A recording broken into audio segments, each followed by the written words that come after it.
Hello friends, the daily news update के YouTube channel पे आप सभी का स्वागत है।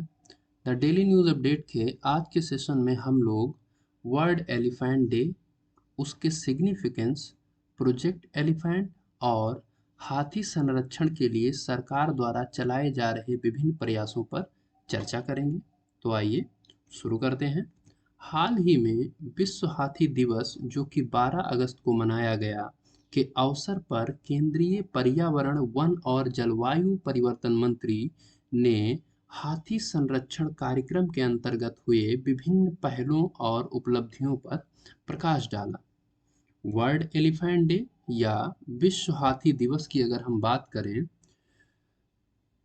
तो विश्व हाथी दिवस 12 अगस्त को मनाया जाता है, जिसका उद्देश्य हाथियों के द्वारा फेस किए जाने वाले महत्वपूर्ण चुनौतियों के बारे में जागरूकता बढ़ाना और उनकी सुरक्षा एवं संरक्षण की वकालत करना है।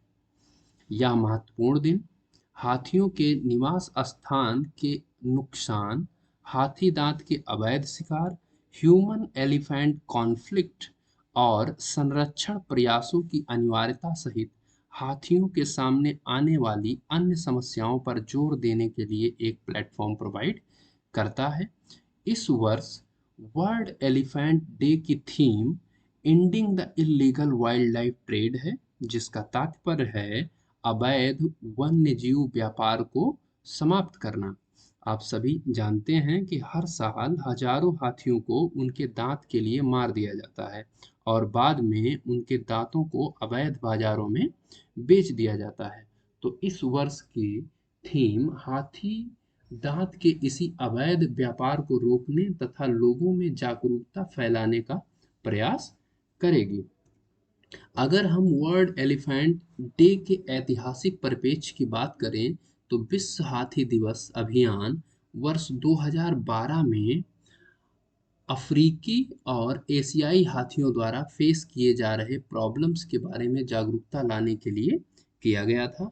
इस अभियान का उद्देश्य एक अस्थायी वातावरण बनाना है जहां जानवरों का शोषण ना हो और उनकी देखभाल की जा सके।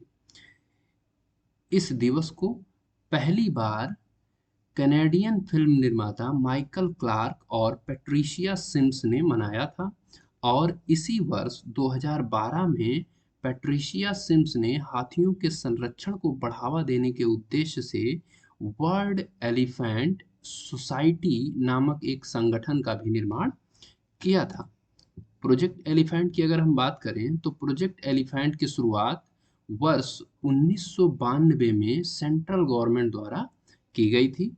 यह एक सेंट्रली स्पॉन्सर्ड स्कीम है जिसके उद्देश्य में हाथियों की रक्षा करना और उनके आवासों और गलियारों में सुधार करना, मानव हाथी संघर्ष को कम करना और हाथियों का अधिकाधिक वेलफेयर सुनिश्चित करना शामिल है।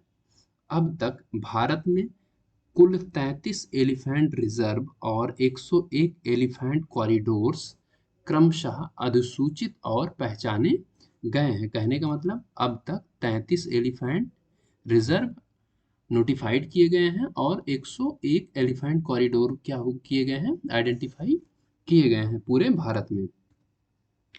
वहीं पर अगर हम भारत में हाथियों की जनसंख्या को देखें तो 2017 की जनगणना के अनुसार भारत में जंगली एशियाई हाथियों की सबसे बड़ी संख्या पाई जाती है, जो कि 29,964 है।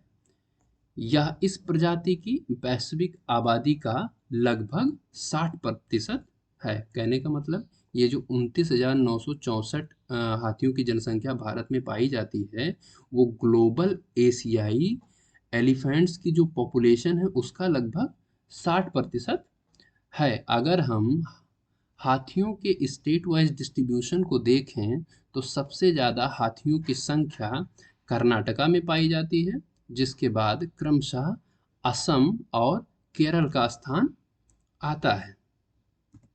अगर हम different international and national reports की सूची के अनुसार हाथियों के स्टेटस को देखें तो international union for conservation of nature या IUCN रेड लिस्ट के अनुसार अफ्रीकन फॉरेस्ट एलिफेंट को इंडेंजर्ड सॉरी को क्रिटिकली इंडेंजर्ड कैटेगरी में रखा गया है। अफ्रीकन सवाना एलिफेंट को इंडेंजर्ड कैटेगरी में रखा गया है। वहीं पर एशियन एलिफेंट को इंडेंजर्ड कैटेगरी में रखा है। वाइल्ड लाइफ प्रोटेक्शन एक्ट 1972 के वाइल्ड लाइफ प्रोटेक्शन एक्ट 1972 ने एशियाई एलिफेंट को शेड्यूल 1 की कैटेगरी में रखा है। वहीं पर convention on international trade in endangered species, जिसे हम सिटीज़ के नाम से भी जानते हैं, ने अफ्रीकन एलिफेंट को अपेंडिक्स सेकंड और एशियन एलिफेंट को अपेंडिक्स 1 में रखा है। अब आइए हम लोग एलिफेंट कंजर्वेशन के लिए भारत द्वारा किए गए प्रयासों को देखते हैं। तो भारत में हाथियों के संरक्षण के लिए बहुत सारे इनिशिएटिव शुरू किए गए हैं और अभी भी किए जा रहे हैं, जिसमें से कुछ प्रमुख पहलों पर हम लोग यहाँ पर चर्चा करेंगे। तो पहला इम्पोर्टेंट इनिशिएटिव है ह्यूमन एलिफेंट कॉन्फ्लिक्ट को कम करना। देखो, हुआ ये है कि बढ़ती जनसंख्या और नगरीकरण के कारण जंगलों को तेजी से काटा गया, जिसके कारण मनुष्यों और हाथी जिसके कारण मनुष्य और हाथी दोनों एक दूसरे के आमने सामने आ गए। साथ ही साथ परिवहन के विकसित हो रहे मार्गों ने इस समस्या को और भी तेजी से बढ़ा दिया। देखो, कहने का मतलब है कि अगर कहीं पे रेलवे रूट का डेवलपमेंट हो रहा है, या कह सकते हैं कि अगर मान लो कहीं पे हाईवे का डेवलपमेंट हो रहा है और वो दो सिटीज़ को कनेक्ट कर रही है, और मान लो बीच में कोई एक एलिफेंट रिजर्व हुआ या कोई एक रिजर्व एरिया आ रहा है, फॉरेस्ट एरिया आ रहा है, जिसके थ्रू ये होकर गुजर रहा है, तो क्या होता है कि गवर्नमेंट इसको परमिट दे देती है कि इसके थ्रू यहाँ पे हाईवे का डेवलपमेंट किया जाएगा।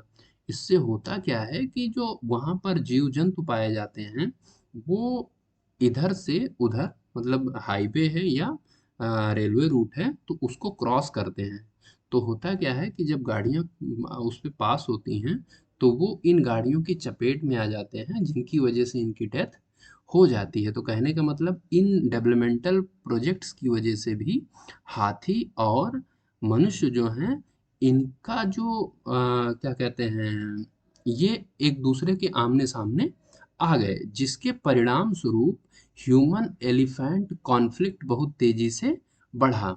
तो इस कॉन्फ्लिक्ट को कम करने के लिए सरकार ने 40 से अधिक एलिफेंट कॉरिडोर्स और 88 वन्यजीव क्रॉसिंग्स की स्थापना की है। अभी तक 88 वन्यजीव क्रॉसिंग्स की स्थापना की है।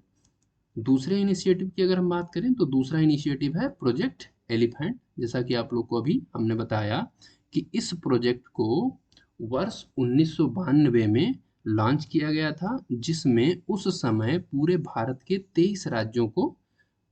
में से 23 राज्यों को शामिल किया गया था।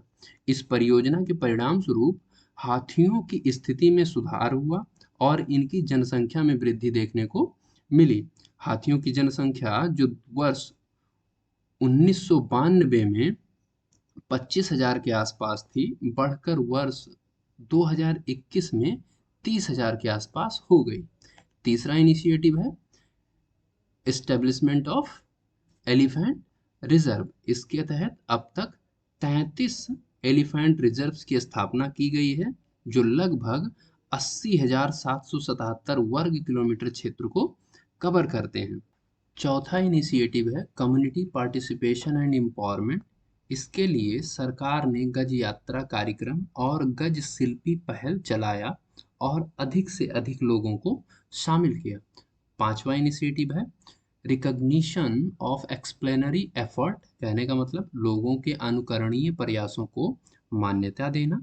इसके तहत सरकार ने गज गौरव सम्मान चलाया, जो लोगों और संगठनों को हाथी संरक्षण में उनके अनुकरणीय योगदान के लिए दिया जाता है। कहने का मतलब, जो लोग हाथी संरक्षण के लिए या जो ऑर्गेनाइजेशन एलिफेंट कंजर्वेशन के लिए अपना योगदान दे रहे हैं, उनको पुरस्कृत करता है और उनको सम्मानित करता है। छठवां इनिशिएटिव है इंटरनेशनल एग्रीमेंट और प्रोटोकॉल्स में भागीदारी बढ़ाना। इसके अंतर्गत भारत सिटीज जैसे अंतर्राष्ट्रीय सम्मेलनों में शामिल हुआ। माइक कार्यक्रम सिटीज द्वारा ही शुरू किया गया था। माइक का फुल फॉर्म है monitoring of illegal killing of elephants. यह प्रोग्राम वर्ष 1997 में शुरू किया गया था। साउथ एशिया में यह प्रोग्राम 2003 में शुरू किया गया। भारत में माइक के कुल 10 साइट पाए जाते हैं, जो इस प्रकार से हैं। चिरंग-रिपु एलिफेंट रिजर्व असम में पाया जाता है। Dihing Patkai elephant reserve Assam. Deomali elephant reserve Arunachal Pradesh. Garo hills elephant reserve Meghalaya. Eastern Dooars elephant reserve West Bengal. Mayurbhanj elephant reserve Odisha. Shivalik elephant reserve Uttarakhand. Mysore elephant reserve Karnataka. Nilgiri elephant reserve Tamil Nadu. Wayanad elephant reserve Kerala. तो ये आप लोग देख लीजिएगा और याद कर लीजिए। मेनली जो है ये इम्पोर्टेंट प्लेसेस पे ही इनका नाम है, जैसे उड़ीसा का मयूरभंज।